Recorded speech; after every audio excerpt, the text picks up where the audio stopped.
दिल्ली शराब घोटाले पर कोर्ट में दलीलें। कितनों के दामन शराब घोटाला मामले में दागदार। हर किरदार का धीरे धीरे कैसे हो रहा पर्दाफाश। नमस्कार, मैं हूं आपके साथ गीतांजलि। आज करेंगे इन बातों का खुलासा। क्या आप जानते हैं मामले में कितने किरदार हैं दागदार? क्या है दिल्ली शराब घोटाले का पूरा मामला? आखिर किस किस पर है घपले का आरोप? क्यों हुई मनीष सिसोदिया और संजय सिंह की गिरफ्तारी?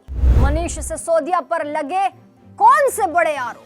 संजय सिंह को आखिर क्यों किया गया गिरफ्तार? अब पुरानी और नई नीति का अंतर क्या है, जानते हैं आप? कैसे हुआ कथित मुनाफे का खेल? क्या केजरीवाल की होगी गिरफ्तारी?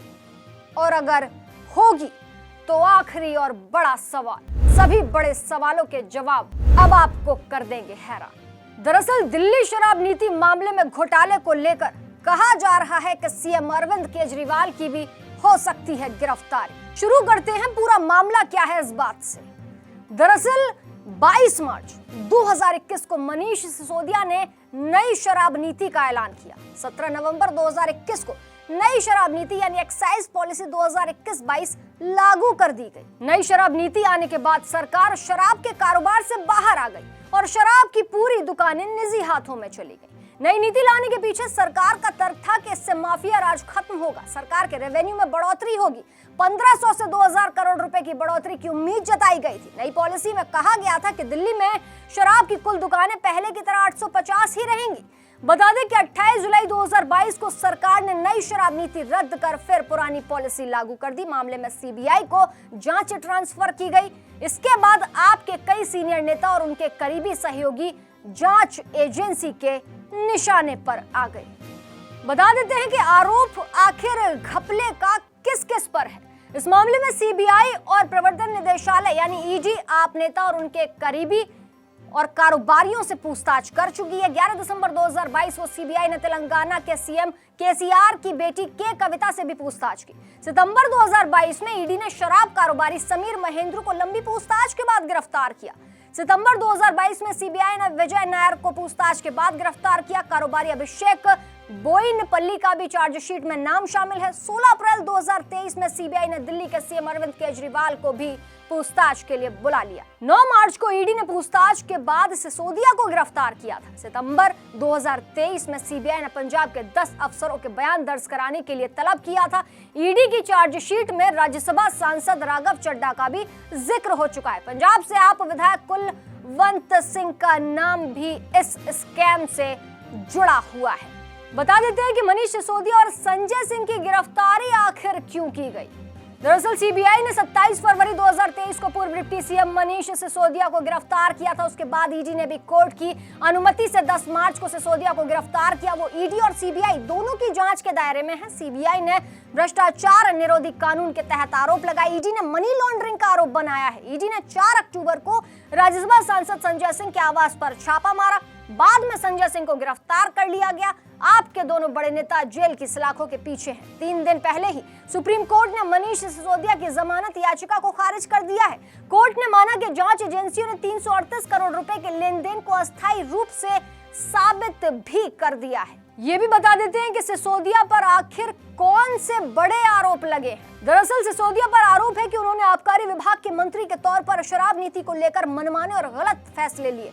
शराब लाइसेंस लेने वालों को फायदा पहुंचाने के लिए सरकारी खजाने की चिंता नहीं की, जिससे सरकार को नुकसान पहुंचा। इसके अलावा शराब कारोबारियों को फायदा पहुंचाने के बदले रिश्वत भी ली। बिजनेसमैन अमित अरोड़ा से करीब 2.2 करोड़ रुपए की रिश्वत मिली। लाइसेंस के लिए आवेदन करने वाली एक कंपनी को जब एनओसी नहीं मिली तो नियमों के खिलाफ जाकर उसके 30 करोड़ रुपए लौटाए गए। कोरोना काल में शराब की दुकानें बंद रहीं तो लिक्विड कंपनीज को लाइसेंस फीस में 144.36 करोड़ रुपए की छूट दी गई। सिसोदिया ने सबूत छिपाने के लिए 14 फोन और 43 सिम बदली। 5 सिम कार्ड ने सिसोदिया के नाम पर ही लिए गए थे, बाकी सिम दूसरों के नाम पर जारी करवाई गई थी।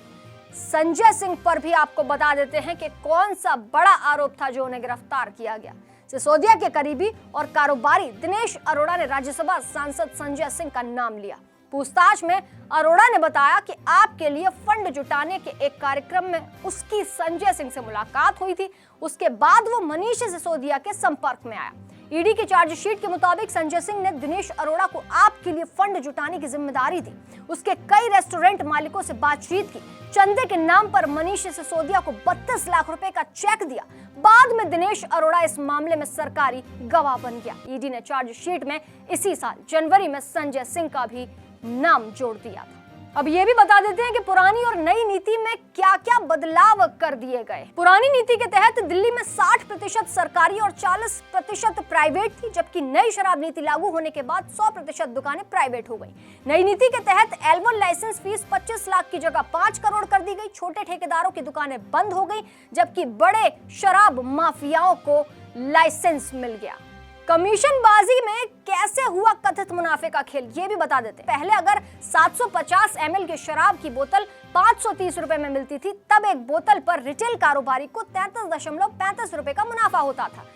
223.89 रुपए उत्पाद कर 106 रुपए वैट के रूप में सरकार को मिलता था। मतलब एक बोतल पर सरकार को 329.89 रुपए का फायदा मिलता था। पूरे मामले में बड़ा सवाल यह है कि दिल्ली के सीएम केजरीवाल की गिरफ्तारी की संभावना है भी या नहीं। तो बता देते हैं कि जानकारों का कहना है कि दिल्ली शराब नीति मामले में जिस तरह से जांच एजेंसियां एक्टिव हैं और धड़ाधड़ कार्यवाही कर रही हैं, उससे अटकलों से इंकार नहीं किया जा सकता। इस मामले में जांच एजेंसी ने पहले कथित स्कैम से जुड़े लोगों के नाम खंगाले, उनका कनेक्शन पता किया, सबूत जुटाए। उसके बाद बड़े नेताओं के खिलाफ एक्शन की तैयारी की गई। पहले दिग्गजों के नाम FIR दर्ज की गई, फिर उनके नामों का जिक्र चार्जशीट में किया गया। बाद में मनीष सिसोदिया, विजय नायर और संजय सिंह जैसे दिग्गजों को पूछताछ के बाद गिरफ्तार कर लिया गया। अब जांच की आंच सीएम केजरीवाल तक पहुंच चुकी है।